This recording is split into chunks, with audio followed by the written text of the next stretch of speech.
Me revoilà pour le test des 10 affirmations. Donc vous connaissez le principe maintenant.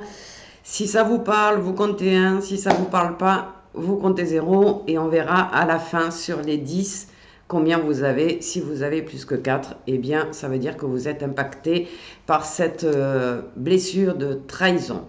Alors, affirmation 1. Si je ne contrôle pas tout, je risque fort d'être trahi. 2. Dans la vie, il ne faut pas se laisser marcher sur les pieds. 3. Le mieux, c'est de ne pas faire confiance à personne. Comme ça, pas de danger. 4. Je ne supporte pas l'échec. 5. Écouter mes émotions est un signe de faiblesse. Cela empêche d'aller de l'avant. 6. La meilleure défense, c'est l'attaque et je l'ai souvent expérimenté. 7. Rien qu'à me voir, on sait que je ne me laisserai pas faire. 8. Il faut savoir de quel côté du manche on veut être. 9. J'aime être au courant de tout. Comme ça, je n'ai pas de mauvaises surprises. Et la 10. J'ai besoin de m'entourer de personnes loyables et fiables.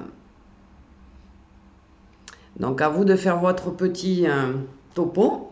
Hein, à regarder un petit peu. Est-ce que vous vous êtes senti vraiment lâché par des personnes qui étaient très importantes pour vous? Mais ça peut aussi venir d'un divorce de nos parents, par exemple. Si le papa a trahi la maman et que on est dans l'adolescence, là, quand on se cherche un petit peu, on va prendre la défense de notre mère et on va se sentir trahi par son propre père.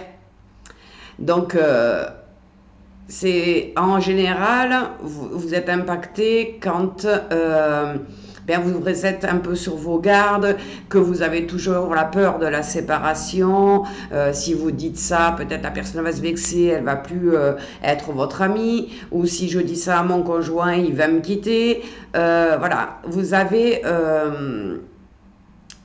avec cette blessure beaucoup d'attentes par rapport aux autres. Vous avez envie qu'ils se mettent à votre contrôle en fait.